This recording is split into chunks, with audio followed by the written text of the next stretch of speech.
नमस्कार दोस्तों।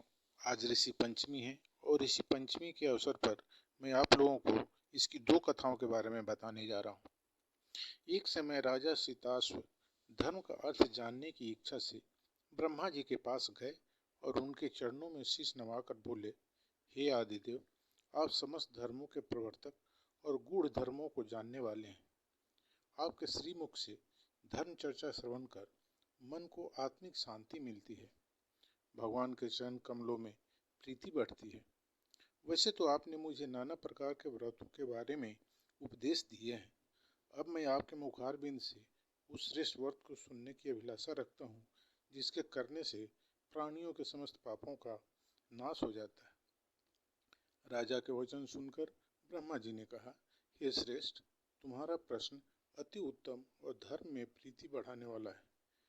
मैं तुमको समस्त पापों को नष्ट करने वाला सर्वोत्तम व्रत के बारे में बताता हूँ। यह व्रत ऋषि पंचमी के नाम से जाना जाता है। इस व्रत को करने वाला प्राणी अपने समस्त पापों से सहज छुटकारा पा लेता है। ऋषि पंचमी की व्रत कथा एक। विदर्भ देश में उतंक नामक एक सदाचारी ब्राह्मण रहता था। उसकी पत्नी बड़ी पतिव्रता थी, जिसका नाम सुशीला था।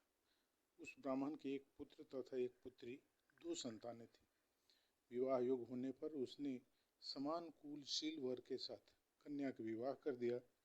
दैवयोग से कुछ दिनों बाद वह विधवा हो गई।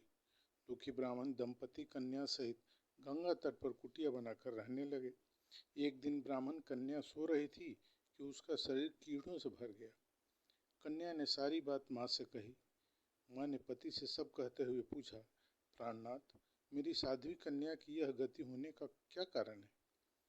उतंक ने समाधि द्वारा इस घटना का पता लगाकर बताया, पूर्व जन्म में यह कन्या ब्राह्मणी थी। इसके रसवाला होते ही बर्तन छू दिए थे। इस जन्म में भी इसने लोगों की देखा देखी ऋषि पंचमी का व्रत नहीं किया, इसलिए इसके शरीर में कीड़े पड़े हैं। धर्मशास्त्रों की मान्यता है कि रसवाला स्त्री पहले दिन चंडालनी, दूसरे दिन ब्रह्मघातनी तथा तीसरे दिन धोबिन के समान अपवित्र होती है। वह चौथे दिन स्नान करके शुद्ध होती है। यदि यह शुद्ध मन से अब भी ऋषि पंचमी का व्रत करे तो इसके सारे दुख दूर हो जाएंगे और अगले जन्म में अटल सौभाग्य प्राप्त करेगी। पिता की आज्ञा से पुत्री ने विधि पूर्वक ऋषि पंचमी का व्रत एवं पूजन किया। व्रत के प्रभाव से वह सारे दुखों से मुक्त हो गई। अगले जन्म में उसे अटल सौभाग्य सहित अक्षय सुखों का भोग मिला। ऋषि पंचमी की व्रत कथा 2। सतयुग में विदर्भ नगरी में सेंजित नामक राजा हुआ करते थे। वह ऋषियों के समान थे। उन्हीं के राज्य में सुमित्र नामक एक कृषक रहता था। उनकी पत्नी, जिनका नाम जयश्री था, अत्यंत पतिव्रता थी। एक समय वर्षा ऋतु में जब उसकी पत्नी खेती के कामों में लगी हुई थी तो वह रसवाला हो गई। उसको रसवाला होने का पता लग गया, फिर भी वह घर के कामों में लगी रही। कुछ समय बाद वह दोनों स्त्री पुरुष अपनी अपनी आयु भोग कर मृत्यु को प्राप्त हुई। जयश्री तो कुतिया बनी और सुमित्र को अपने रसवाला पत्नी के संपर्क में आने के कारण बैल की योनि मिली। क्योंकि ऋतु दोष के अतिरिक्त इन दोनों का कोई अपराध नहीं था, इसी कारण इन दोनों को अपने पूर्व जन्मों का समस्त विवरण याद रहा। वे दोनों कुतिया और बैल के रूप में उसी नगर में अपने बेटे सुचित्र के यहाँ रहने लगे। धर्मात्मा सुचित्र अपने अतिथियों का पूर्ण सत्कार करता था। अपने पिता के श्राद्ध के दिन उसने अपने घर ब्राह्मणों को भोजन के लिए नाना प्रकार के भोजन का प्रबंध किया। जब उसकी पत्नी किसी काम के लिए रसोई से बाहर गई हुई थी तो एक सर्प ने रसोई की खीर के बर्तन में विष वमन कर दिया। कुतिया के रूप में सुचित्र की माँ कुछ दूर से सब देख रही थी। पुत्र की बहू के आने पर उसने पुत्र को ब्रह्म हत्या के पाप से बचाने के लिए उस बर्तन में मुंह डाल दिया। सुचित्र की पत्नी चंद्रवती ने कुतिया को ऐसे करते देख लिया और उससे रहा नहीं गया। उसने चूल्हे में से जलती लकड़ी निकालकर कुतिया को मार दिया।